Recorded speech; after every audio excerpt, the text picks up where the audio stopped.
لا لا لا، الصبر بس. احنا في الثانوية العامة، في سنة تالتة.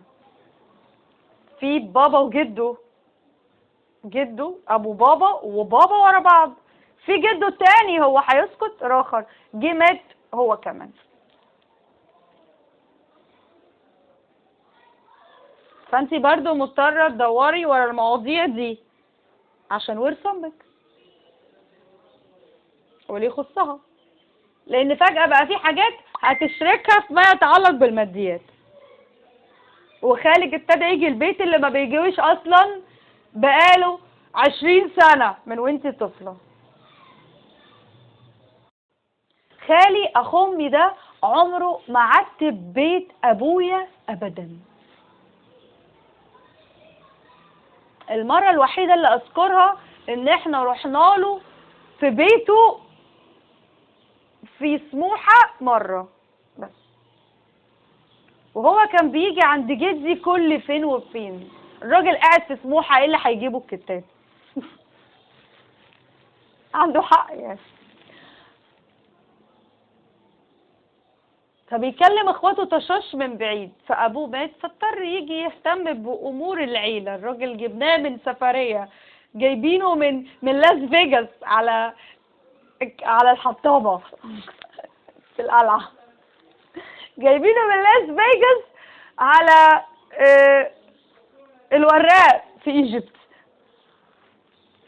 على منطقه بسيطه في عشوائيات في اسكندريه. طب يا خالو، المطلوب ايه؟ فجأة بقيت انت بيطلب منك ان انت ترضى بمبلغ بسيط جدا، وبقية المبلغ هيتاخد وانت ما عملتش حاجة ومالكش علاقة، بس انت مجبور ان انت تهتم بالامور المالية. انت ساكت بس بتشايف الناس بتتصرف مع بعض ازاي. الاخوات والعائلات لما المواضيع بينهم بتدخل في الماديات كل واحد بيبان على حياته. هو حد منتبه ان انا ابويا مات؟ لمعلوماتكم يعني. وانا ما اعرفش حاجه عن اداره امور المنزل، ازاي امشي البيت وازاي اجيب اكل وازاي اشتغل وازاي كل حاجه. كنت قاعده في بيتي برنسيسه لحد ما وصلت ل 17 سنه. باكل اللي بيتحط لي وبشرب اللي بيتحط لي وما بستنكش ولا بتكلم. بس هو مات يعني، ده قضاء وقدر من ذنبي. فانا غصب عني بتكلم عشان اعرف همشي اموري وحياتي ازاي ولا انزل اشتغل. لا، هو ممنوع الشغل. اصل احنا العيله المالكه لمصر، ممنوع حد يشتغل في عيلتنا. دول صعايده ودول اسكندرانيه وفي فرع ارياف. بتشتغلي ليه؟ ابدا، عشان انا بقى تقريبا الورث فيه ازمه يا جماعه يعني. تقريبا اهم حاجه عندكم الورث والفلوس، فاحنا ممكن ما ناخدهاش بس نشتغل ونجيب فلوس عادي بسيط. بتشتغلي فين؟ هشتغل زي ما اي حد هيشتغل في اي مكان. ما اعرفش مين هيوافق ان انا يشغلني في الثانويه العامه او انا لسه داخله الكليه، بس هشتغل يعني. وتشتغلي ليه؟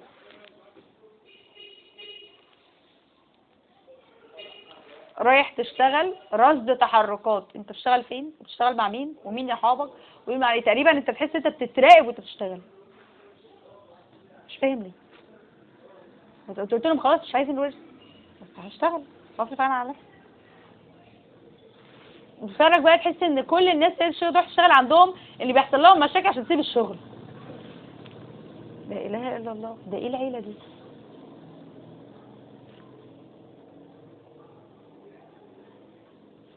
خمس تلاف او 10,000 جنيه، يعني من 5 لحوالي 15-20 ألف مفترض طالعين علشان خاطر جدي متوفي، والمفترض دول دفنته.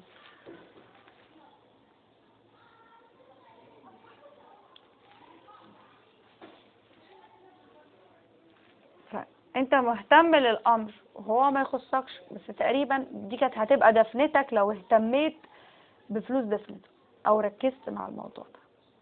يعني انت معدي جنب بنت خالتك عادي في الشارع بتكلمها، ففجأة راحت رمياك قدام العربية عشان 15,000 جنيه. انت تعبان نفسيا وبتتعالج عند دكتوره ومش قايل لهم. وادي اللي جرى. لو ذكر خش الاسم وقول لهم ان في حد في اهلك حاول يقتلك عشان الورث، من عند ربنا طلع لك اللي شاف. دي مجنونه، دي كانت هتموتك. معلش هي ما كانتش توصل.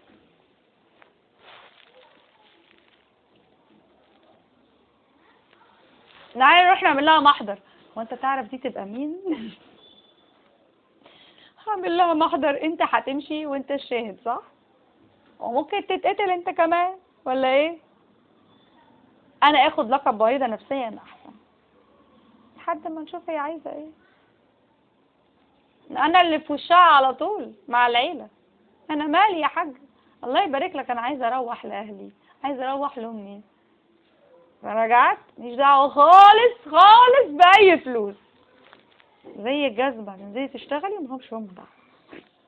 الواد اللي كان جاي لي من كفر الشيخ قال لي كده، ما تاخديش منهم اي فلوس عشان ممكن يدوها لك ويقولوا عليكي كلام وسخ بعدها ويشوهوا سمعتك بيها ويطلبوها في حاجات تانية وما فكرش.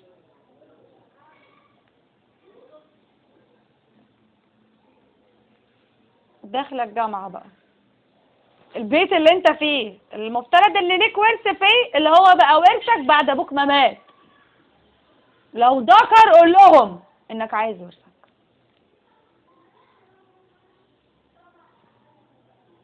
انت يا دوبك بتكلمهم عن البيت التاني اللي المفترض ليك فيه، اللي كان لي ابوك فيه وجدك فيه. لو ذكر قول لهم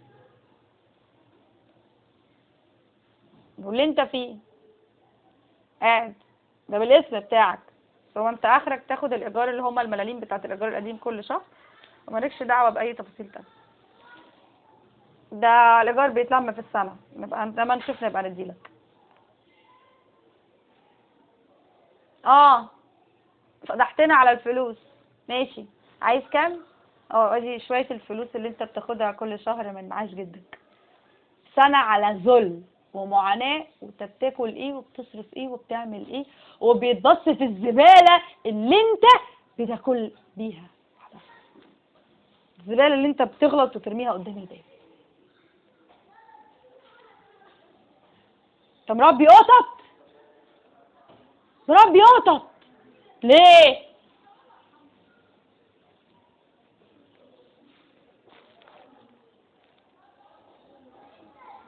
مش محتاجه الجيش الاسرائيلي يجيلي، يكفي اللي انا فيه في بيتي. وبعدين بسيطه، دخلت الجامعه ما ينفعش تصاحبي شباب ولا بنات ولا يجولك البيت ولا تروحي لهم زي ما ابوكي كان عامل. خير يا رب ليه؟ ممنوع حد يجيلك البيت وممنوع تروحي لحد. نعم، وممنوع تخرجي بدون اذن. ليه؟ تروحي الكليه اللي هم كانوا معترضين انك تكملي، تروحي الكليه وترجعي واحنا نقرر اذا كنتي تعملي ايه في حياتك. فجأة بقى في ناس كتير بتتحكم في حياتك ومصيرك ولمجرد ان هم اهل ابوكي. طب وانا ابويا بس اللي كان في البيت هنا مسؤول وهو الله يرحمه خلاص. خير يا رب في ايه؟ ما تفهمش. بقى محظور اي حد يقرب من البيت عندك، محظور حد يخش شقتك، ومحظور حد تروحي له بره، وممنوع ان حد يجي يتقدم لك. ليه؟ دايرة عندي مرض وباء، عندي مرض جلدي، عشان انتي حلوة وعلى اسم عيلة فراج. انتي من العيلة المالكة تقريبا. طب انا ما انت فين الفلوس بتاعت العيلة المالكة؟ لا، ما انتي ممكن تديها للصيع اللي ممكن تعرفيهم. انا هدي فلوسي للعيال صيع ليه؟ ادي فلوس اهلي للصيع ليه؟ لو اهلي بيحبوني وبيخافوا عليا ومش عايزين لي حاجه وحشه، هروح انا اعرف صيع ليه؟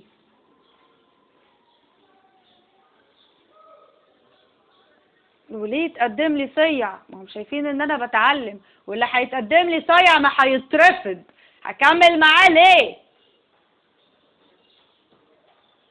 مفيش، في قلة عقل بعيد عنك.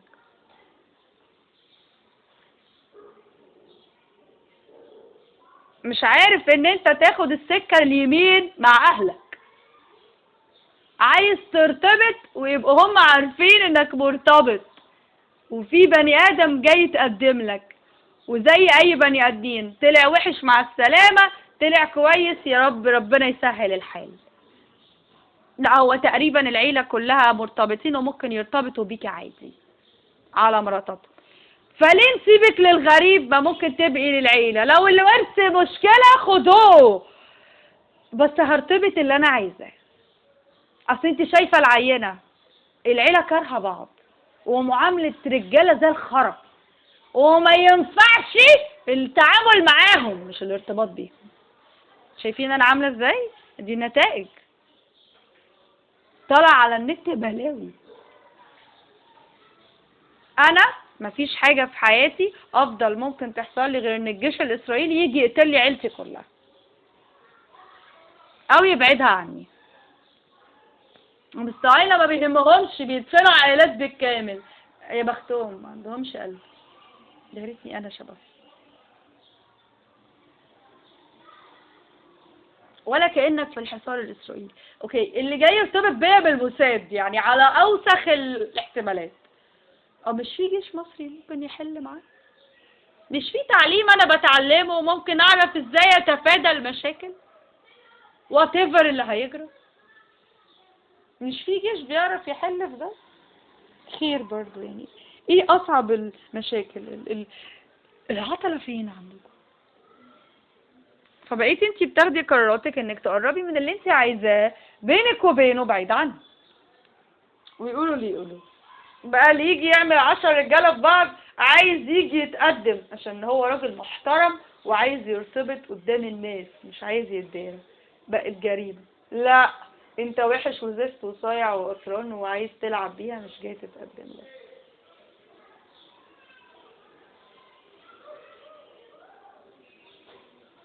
اللي هو كده نعرفه ليه؟ لو انا مش مرتاحه له ما هبعد.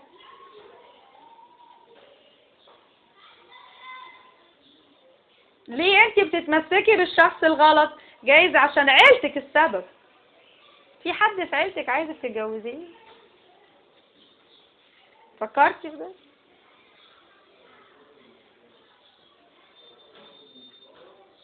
لو ابوكي مات ما تناقشيش عيلتك في موضوع انت محترمه ولا مؤدبه ولا شمال.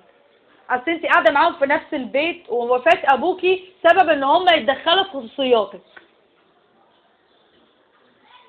هو مات وانتوا ما بتدخلوش بيتنا، الواد اللي جه تقدم لك دخل بيتك، الذكور اللي في البيت من هما كمان ما يدخلوش ليه؟ خير يا رب، طب ده جاي يرتبط بيا عشان ابقى مراته او اتخطب له ممكن نتجوز، فاكيد هيخش البيت وانا هخش بيت اهله.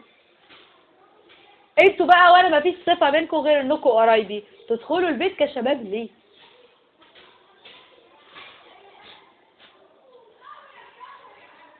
فجأة بقى انا اسمي عايزه اطلع ادخل البيت عندكم، اصل في راجل غريب دخل بيتكم من ورانا.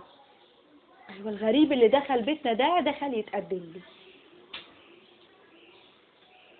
بقت التأويلات وسخ وكلام مش كويس. حتى الراجل الكبير العجوز اللي اسمه خال ابوكي اللي قاعد في الارض، كل ده طلع ليه؟ اصل الراجل العجوز ده مؤجر قديم في بيت ابوكي اللي انتي وارثاه،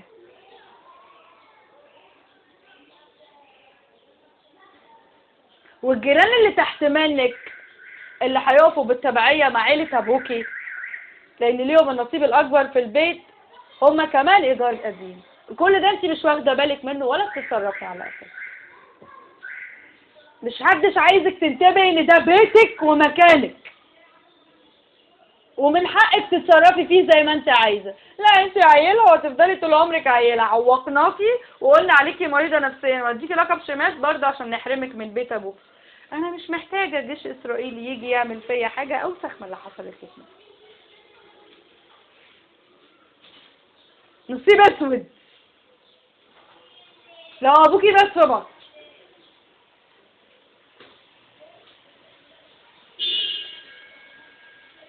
اسرائيل مين اللي انا ممكن اعديها وتعديني؟ اهلا بيك يا انكل افخاي على ارض مصر السهره، بنت السهره اللي ما بتأذيش حد.